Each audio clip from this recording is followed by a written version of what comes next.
অনেকে আবার বলতেছে না ওবায়দুল কাদেরের লাশ হুজুর ফ্রিজিং করে রাখছে পরে বলবে। বাপ রে বাপ, এত বড় নেতা হয়ে গেল যে ওনার লাশ ফ্রিজে রাখা লাগবে, কথা কয় না কা? এই দেশের মানুষের দোয়া জানাজাও ভাগ্যে জুটল, কথা বলে। তবে উনি যতটুকু আমরা জানলাম যে শরীরে ইনজেকশন নেওয়ার মতো শক্তি নাই, মানে কোনো চিকিৎসায় ওনার শরীরের উপরে যে খাটাবে চিকিৎসা নেওয়ার মতো শক্তি ওনার শরীরে নাই। তার মানে কি, যখন তখন যখন তখন আজরাইলের সাথে দেখা হবে, কথা বলেন ভাই। পালাবো না যায় না, এ চাচা বলে মরছে, অনেকে করছে গুজব ছড়াইছে ওবায়দুল কাদের সাহেব মারা গেছে, ভারতে মারা গেছে। জানাজায় গেছিলেন নাকি?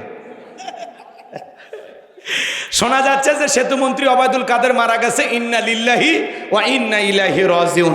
অনেকে আবার বলতেছে হুজুর এখনো মরে যায়নি, এখনো বেঁচে আছে। তা কোনটা সত্য কোনটা আমি তা আল্লাহ জানে। অনেকে আবার বলতেছে না ওবায়দুল কাদেরের লাশ হুজুর ফ্রিজিং করে রাখছে পরে বলবে। বাপ রে বাপ, এত বড় নেতা হয়ে গেল যে ওনার লাশ ফ্রিজে রাখা লাগবে, কথা কয় না কা? এই দেশের মানুষের দোয়া জানাজাও ভাগ্যে জুটল, কথা বলে। তবে উনি যতটুকু আমরা জানলাম যে শরীরে ইনজেকশন নেওয়ার মতো শক্তি নাই, মানে কোনো চিকিৎসায় ওনার শরীরের উপরে যে খাটাবে চিকিৎসা নেওয়ার মতো শক্তি ওনার শরীরে নাই। তার মানে কি, যখন তখন আজরাইলের সাথে দেখা হবে, কথা বলেন ভাই। কার কখন মৃত্যু হবে আমরা কেউ জানি না, কিন্তু ওদের কথায় আছে এমন জীবন করিও গঠন, মরিলে হাসিবে তুমি কাঁদিবে ভবন। মানুষের দোয়া নেওয়া লাগবে, কিন্তু যে পরিমাণে দুর্নীতি করে দেশের টাকা বিদেশে পাচার করছে, এরা কি দোয়া পাবে? এরা তো কিয়ামতের ময়দানে চোরের কাতারে দাঁড়ায় আল্লাহর সামনে বিচার হবে, কথা বল। হ্যাঁ কি বলতো, দেখেন ডায়লগ মুখস্থ, খেলা হবে। রাগ করতেছেন আপনারা? এ যদি মরেই যায় আপনার আমার কি বলে? কি চাষা খাই মরে যাওয়াই ভালো। আর একজন কি করলো, নরেন্দ্র মোদী জানাজার ইমামতি করবে। হাই রে কি কয়, রাগ করতেছেন আপনারা? এরা সব ভাগে গেছে, আছে। তাহলে পালাবো না যায় না তাদের দেখা, ওদের সারা দেশটা এখন লাগে ফাঁকা। আইন মন্ত্রী আটকে গেল আইনেরই ফাঁকে, দাড়ি সারা দরবেশটারে ভণ্ড লাগে। দাড়ি কাটে নৌকা চড়ে পালাছে, এরা জীবন দেশে তাও নৌকা সারেনি। এদিক দিয়ে এরা ভালো মানুষ যে মার্কার উপরই জীবন দেব, কি কা। আবার ওপার থেকে ম্যাডাম উনি ঘোষণা করতেছে যে আওয়ামী লীগ ছাড়া নির্বাচন সুষ্ঠু হবে না। তাহলে নির্বাচনই যদি করেন তো ওই দেশে আসেন কে? আসেন, পোস্টার ছাপা বসে আছেন কে? কথা হয় না কে? আসেন, আপনি নির্বাচনে আসেন তো। রাগ করতেছেন আপনারা? হ্যাঁ, বলতেছে আওয়ামী লীগ যদি নির্বাচনে না দাঁড়ায় মানুষ ভোট কেন্দ্রে যাবি না। আরে ভাই, আগেও যায়নি, এখনো যদি না যাওয়া লাগে সমস্যা কি? আসুক তো কেউ একজন, কথা কন। আর আপনি সাহস থাকলে আপনি আসেন তো, আপনাকে আমরা মিস করতেছি, কথা কয় না কেন? এই দেশের এই বর্তমানে এখন একটা সংকট, এই এলপি গ্যাস, কথা কয় না কিছু মজুদদার কালোবাজার ব্যবসায়ী সিন্ডিকেটের মাধ্যমে দাম বাড়াইতেছে, কথা কয় ঠিক কিনা? ম্যাডাম যদি থাকতো তাহলে এই যে এলপিজি গ্যাস এর যে সংকট দেখা দিচ্ছে, কি গ্যাস এটা? হ্যাঁ, যেটাতে রান্নার গ্যাস, মা বোনেরা সিলিন্ডার ভরে রান্না করেন না, আমার বউ রান্না করে, আপনার বউ করে না। তো এই যে সংকট দেখা দিচ্ছে, উনি গোস্তের বিকল্প কাঁঠাল খাইতে বলতো, বেগুনের পরিবর্তন কি খাইতে বলতো, শুনছেন তো আপনারা, কথা কন না কাবে। এখন এই যে গ্যাসের সংকট, উনি থাকলে একটা উপায় বের করে দিত যে আকাশের রোদ যখন উঠবে রোদের তাপ ধরে রাখতেন, পরে ওই গরম দিয়ে রান্না করার চেষ্টা করবেন, নাকি কন? উনি থাকলে একটা কিছু বলতো, কিন্তু উনি না। আমরা খুব মিস করতেছি যে দেশের বড় কোনো বিপদ হলে কে পারবে এরকম বিজ্ঞানী প্রযুক্তির যুগে একটা সমাধান দিতে? রাগ করতেছেন নাকি আপনারা? রাগ করতেছেন? তাহলে দাড়ি সারা দরবেশটারে ভণ্ড লাগে, শুনেছি ভাই কত নেতা নেত্রী খাইতেছে ভাই ডান্ডা, বিচারপতি কালামানিকের ফাটিয়েছে নাকি আন্ডা। এই বিচারপতি মানিক আল্লামা সাইদি হুজুরকে মৃত্যুদণ্ডের রায় দিয়েছিল। আমরা বলতে চাই ওই ট্রাইব্যুনালে বিচারপতি মানিককেও মৃত্যুদণ্ডের রায় দিতে হবে। পলকের ঝলক গেল, পলকের ঝলক গেল, থামিয়ে নেটের চাকা, ওদের সারা দেশটা এখন লাগে ফাঁকা ফাঁকা। কোথায় গেল সংসদেতে মমতাজের গান, কোথায় গেল হজরত বলা স্বামী ওসমান। 70 টাকা তাহাজ্জুদ পড়তো, মারে মাঝে বিড়িও খাইতো। এরকম লোক ছিল না? ওনারা আসলে আল্লাহওয়ালা ছিল তো। নামাজ ইবাদত জিকির তসবিহ নির্বাচন আগে মাথায় পড়ছি, কে আর পড়বে? নাই তো। রাগ করতেছেন নাকি আপনারা? আমার ভাইয়েরা রাগ করবেন না বাজান। এজন্য যারা দুর্নীতি করবে, দেশের টাকা বিদেশে পাচার করবে, দুনিয়ার আদালতে বিচার না হলে কিয়ামতের ময়দানে আল্লাহর আদালতে একদিন বিচার হবে। কষ্ট পাইতেছেন নাকি? তাহলে বলেন না বাজান, নামাজ নামাজের মতো আদায় করলে রিজেক্ট দেবেন কে? নিরাপত্তা দেবেন কে? এই জন্য আল্লাহ রাব্বুল আলামিন বলেন ফাসল্লি লিরাব্বিকা ওয়ানহার, রবের উদ্দেশ্যে সালাত আদায় করো। 1 নাম্বার রবের উদ্দেশ্যে সালাত আদায় করা লাগবে। আর 2 নাম্বার হলো ওয়ানহার। ওয়ানহার মানে কোরবানি করা, নিজের আমিত্বকে কোরবানি করা, অহংকারকে কোরবানি করা, নিজের ভিতরে থাকা পশুসুলভ আচরণকে কোরবানি করা, জানমাল সময় অর্থকে কোরবানি করা। কোরবানি করা মানে খালি গরু ছাগল জবাই করা না। কথা আমাদের সমাজে আপনারা রাগ করতেছেন ভাই, কি রাগ করতেছেন নাকি? কুরবানির ওয়াজ আমি করবো না, আপনাদের ইমাম সাহেব করবে। তবে খেয়াল রাখবেন, আমাদের সমাজে দেখবেন কুরবানি 7 জন ভাগে দেয়, 4 জন দড়ি ধরে টানে, পিছন থেকে 3 জন ঠেলে। এমন দুর্বল গরু, যেই গরুর উপরে বয়স্ক ভাতা ওয়াজিব, এমন গরু জবাই করলে কিন্তু কুরবানি হবে না। আল্লাহ বলেন তাসরুন নাদিরিন, চমৎকার হুষ্টপুষ্ট দেখতে সুন্দর একটা গাভী গরু জবাই করো। আর আমরা কি করি? এমন গরু দুর্বল, কুরবানির স্থান পর্যন্ত হেঁটে যাওয়ার শক্তি নেই, কোলে করে নিয়ে গেছে। ইমাম সাহেব কাছে চাচা এই গরু যখন তখন মরবি, জবাই করি না। হয় হুজুর, ওপরে হাত দেখা গেলে ভিতরে গোস্ত সেট করা আছে। এমন দুর্বল গরু জবাই করবেন, গোস্ত টান দেবেন, এর থেকে আত্রায় যাবি, ছাড়িয়ে দেবেন, আবার কাশুন দিয়ে আসবে। কথা কন না কা? এটা খাওয়ার কোনো উপায় নাই, চাপিয়ে খাবেন কেমনে? গিলে খাওয়ালে গিলে। এই জন্য কুরবানি দেওয়ার সময় 3টা জিনিস খেয়াল রাখবেন। আমার দিকে তাকান, কয়টা? ওয়াস্তু কুরবানি নিয়ে অনেক করা যায়, কিন্তু সময় নাই। 1 নাম্বার হলো নিয়ত সহি, কুরবানি আল্লাহর জন্য। কার জন্য? অনেকে বলে হুজুর বছরকার দিন ছেলে মেয়ে মানুষের বস্তুর দিকে তাকিয়ে থাকে। আমি বাপ হয় এটা সহ্য করবো না হুজুর, আমি সুদের ওপর টাকা নিয়ে হলে কুরবানি দেব দেব। কথা কনা হবি ভাই? হ্যাঁ, কয় নতুন মেয়ের বিয়ে দিলাম, জামাই বাড়িতে গোস্ত না পাঠালে মান সম্মান থাকবি না। হুজুর আমার মেয়ের বিয়েটা ভাঙ্গেও যেতে পারে, অতএব কিস্তি তুলে হলেও কুরবানি দেব। এই ধান্দায় কুরবানি দিলে আপনার কুরবানি হবে না। আরে ভাই সামর্থ্য আছেন দেন, সামর্থ্য নাই চুপ করেন, এত ফাল পারেন কে? ছেলে মেয়ে মানুষের দিকে থাকবে কি আছে, ওটা একটা শিক্ষা। ছেলে মেয়ে বলেন যে বাবা আমরা অভাবী, আল্লাহ দেওয়ার তৌফিক দেয়নি, দিতে পারিনি, তোমরা ধৈর্য ধরো। কথা কয় না কে? আর যারা দিয়েছেন তারা শোনান, ভালো করে বোঝেন। কুরবানি করা মানে কি? খাওয়া। হ্যাঁ, কুরবানি করা মানে কি? স্যাক্রিফাইস করা, ত্যাগ করা, বিলিয়ে দেয়া, বন্টন করা। ভোগের নাম কুরবানি নয়, ত্যাগের নাম কুরবানি। নিজে না খাইয়া অন্যের মুখে হাসি ফোটানোর নাম কুরবানি। কথা কন? নিজে তো গরু জবাই করিয়া দুপুরে খাওয়া দাওয়া করিয়া আত্রায় বাজারে যায়া দাঁত খিলেল করতেছেন আর করছেন একটা ঠান্ডা আরসি দে তো।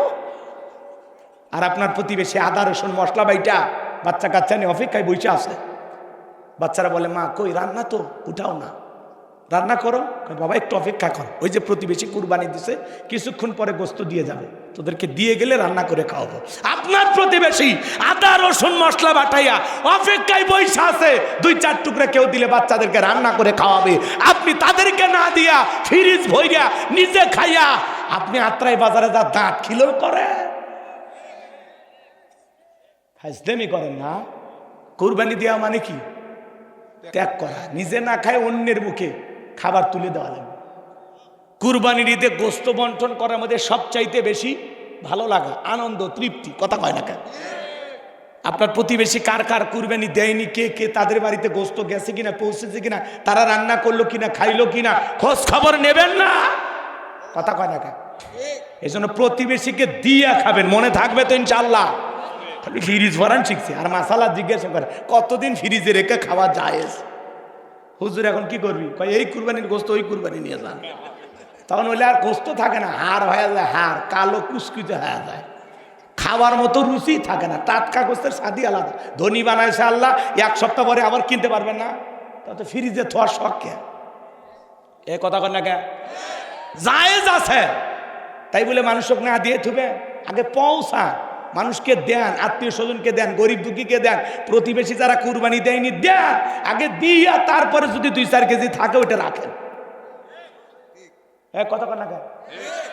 কি করছে? খায় ফেল দিছে 1 বছর। ওইটাই তো কইলাম, কইছি তো, শোনেন না? আবার এর মধ্যে আঙ্গুল ঢুকে দেয়। কইছি না যেই কুরবানির গোস্ত ওই কুরবানি পর্যন্ত নিয়ে যায়, বলছি তো। রাগ করতেছেন আপনারা? তাহলে 1 নাম্বার নিয়ত সহি, কুরবানি আল্লাহর জন্য, খাওয়ার জন্য না। কথা কয় না কে? বাঁচলে খাবো, মানুষকে দিয়ে খাবো, ঠিক আছে তো ইনশাল্লাহ। 2 নাম্বার, সুদের টাকা, ঘুষের টাকা, হারাম উপার্জনের টাকা দিয়ে কুরবানি দিলে হবে না। আল্লাহ পবিত্র, তিনি পবিত্র বস্তুকে ভালোবাসেন। 3 নাম্বার, ফাসল্লি লিরাব্বিকা ওয়ানহার, আগে সালাত আদায় করো তারপরে কুরবানি করো। সালাত যে রবের জন্য, কুরবানিও সেই রবের জন্য। নামাজি হয়ে কুরবানি দেবেন, কোনো বেনামাজির সাথে কুরবানি ভাগে দেবেন না, দেবেন না, দেবেন না, দেবেন না, দেবেন না, দেবেন।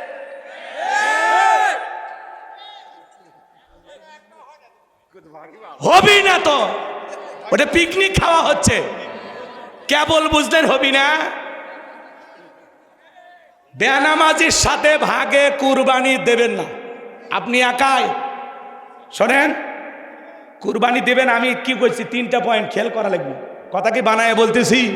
কথা কয় না কে? এখন আপনার ভালো না লাগলে এই ওয়াজ করে আমার ইমামতি চলে গেছে।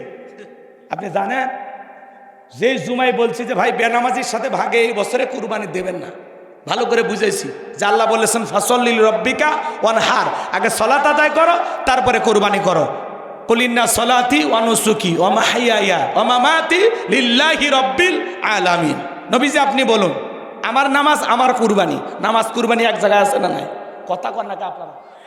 আপনি নামাজি হয়ে তারপরে কুরবানি দেবেন। জাকাতের জন্য 1 বছর শর্ত, কুরবানির জন্য কি 1 বছর শর্ত? অন্তত 2-1 মাস আগে থেকে শুরু করেন। কথা কয় না কে? অন্তত চাঁদ উঠছে তাও নামাজ পড়া শুরু করেন। কথা কন না কে? আপনি কুরবানির দিনে ফজরের নামাজ নাই, ঈদের নামাজ নাই, আপনি গোসল করে নতুন লুঙ্গি পরে গেঞ্জি পরে লেখা রাখছেন একদিনের কথা, আল্লাহর সাথে তামাশা করে। ফজর নাই, ঈদের নামাজ নাই, গরুর দড়ি ধরে বসে আছে। কথা কন না কে? খবরদার, কোনো বেনামাজির সাথে, কোনো ঘুষখোরের সাথে, কোনো সুদখোরের সাথে, হারামখোরের সাথে কুরবানি দিতে যাবেন না। কথা ক্লিয়ার? শোনেন, কুরবানি দিতে গেলে খেয়াল করা লাগবে, নিয়ত সহি, টাকা হালাল, নামাজি হয়ে কুরবানি দেবেন। আপনি যদি একটা ভেড়াও দেন, একটা ছাগলও দেন, নিয়ত সহি, 20,000 টাকাতে ছাগল দিয়েছেন, আপনার নিয়ত সহি, টাকা হালাল, আপনি নামাজি, আপনার এই ছাগলের রক্ত জমিনে পড়ার আগে আরশের মালিক আল্লাহর কাছে কবুল হয়ে যাবেন। এই জন্য আল্লাহ বলেন ওয়ালা কি ইয়ানালুহু তাকওয়া মিনকুম। আল্লাহ বলে বান্দা কয় লাখ টাকার গরু দিলি, কত বড় দিলি, ওইটা আমি দেখি না, আমি দেখি তোর অন্তরে তাকওয়া। তোর অন্তর ঠিক, তোর কুরবানি সঠিক। তোর অন্তরে ভেজাল, কুরবানিতেও ভেজাল। অনেক আবার কুরবানি দিয়ে ডিজিটাল মিটারে মাপে। এ ভাই কথা সত্য। মাপার পরে লোকটা কিন্তু এখন হিসাব ফালাই নিয়েছে, কয় টাকা কেজি। শয়তান এসে মিস কল মারছে, মিস কল। আর সেগুলো কেজি তো কয় কেজি হয়েছে দেখলই তো। এটা খালি এখন একটা মোবাইলের একটা ভাগ দিয়ে দেখো যে কেজি প্রতি কত বললো। তখন শয়তানের বুদ্ধি শুনে তখন ওই কেজি প্রতি কত সেটা ফালাইছে, ফালায় দেখে 525 টাকা কেজি। যা, বাজারের চাইতে তো লাভই হয়েছে। এটা এক ধরনের কষায় কষায়। এ কথা না, কুরবানি দিয়েছেন আল্লাহর জন্য, কয় টাকা কেজি পড়লো এটা দেখার দরকার আছে? তাহলে আপনি দেখেন কেন? হ্যাঁ, ভাগের জন্য হিসাব নিকাশ করে পাল্লাই তুলে এদিক সেদিক করে মানুষের দিতে পারেন, সেটা ভিন্ন কথা। কিন্তু কয় কেজি হচ্ছে খাতায়ও লিখবেন না, কয় কেজি হচ্ছে কখনো হিসাব করে দেখবেন না যে 600 টাকা কেজি পড়লো না 500 পড়লো, আল্লাহর হস্তে দেখবেন না। কথা কি বুঝাইতে পারলাম? নাকি রাগ করছেন? করেন, সমস্যা নেই। তাহলে হাউজে কাউসারে পানি পান করতে গেলে নামাজি হওয়া লাগবে আর আল্লাহর জন্য কোরবানি করা লাগবে। 3 নম্বর আয়াত, ইন্না শানিয়া কাহুয়াল আবতার। আল্লাহু আকবার। আর একটু জোরে বলেন আল্লাহু আকবার। আমার আল্লাহ ডেকে বলে, নবী যারা আপনাকে লেসকারণী বংশ বলে কষ্ট মনের মধ্যে নেবেন না। ওই আবুল আবুদ ভাই সাইবাউদের বংশে বাতি জানার কেউ থাকবে না। নবী গো, আপনার ছেলে সন্তানগুলোকে নিয়ে যেন কষ্ট মনের মধ্যে নেবেন না। এই পৃথিবীর জমিনে আপনাকে মহাব্বত করা, আপনাকে ভালোবাসার কোটি কোটি রুহানি সন্তান পাঠাবো যারা আপনার জন্য জীবন দিতে প্রস্তুত থাকবে। আজকে তাম পৃথিবীতে 700 কোটির উপরে মানুষ, এর মধ্যে 200 কোটি মুসলমান। আমরা সবাই নবীজির রুহানি সন্তান। নবীজির অপমানে যদি না কাঁদে তোমার মন, মুসলিম নয় তুমি মুনাফিক, নবীজির দুশমন। আল্লাহু আকবার কোন। ফ্রান্সের জালেমেরা কার্টুন প্রদর্শন করেছিল, নাক বেঁকা করে মুখে কয়েকটা দাড়ি লাগা বলেন ইনি মোহাম্মদ, চোরে কন্যা উজবিল্লাহ। আমার নবী কি দেখতে কার্টুনের মতো? এই পৃথিবীর সবচাইতে সুন্দর মানুষটির নাম মোহাম্মদ রাসূলুল্লাহ সাল্লাল্লাহু আলাইহি সাল্লাম। যে নবীর চরিত্রের সার্টিফিকেট আল্লাহ দিয়ে বলেন ওয়া ইন্নাকা লাআলা খুলুকিন আযীম। নবী গো, আপনি হলেন পূত পবিত্র মহান চরিত্রের অধিকারী। আযীম আরবিতে এমন একটি শব্দ যার গভীরতা মাপা যায় না। আল্লাহু আকবার কর। যে নবী 63 বছরের জিন্দেগিতে একটি মিথ্যা কথা বলেননি। আল্লাহু আকবার কর। জীবনে কখনো তুমি মিথ্যে বলনি, তাই তো তোমায় পেতে কাঁদে ধরনি। জীবনে কখনো তুমি মিথ্যে বলনি, তাই তো তোমায় পেতে কাঁদে ধরনি। জোরে কোন মারহাবা। এমন বিশ্ব রেকর্ড পৃথিবীর আর কোন নেতার আছে? আমাদের সমাজের নেতারা মিথ্যা না বললে ওদের রাজনীতি জমে না। কথা কও। আর নবী 63 বছরের জিন্দেগিতে একটি মিথ্যা কথা বলেননি। এই যুবকের দলেরা, সেই নবীকে নেতা মানতে রাজি আছো তো ইনশাআল্লাহ? তাহলে আমার নেতা তোমার নেতা। শোনো, সেই নবীকে গালি দিয়েছিল ওলীদ বিন মুগীরা, অকাত্য ভাষায় গালি দেয়।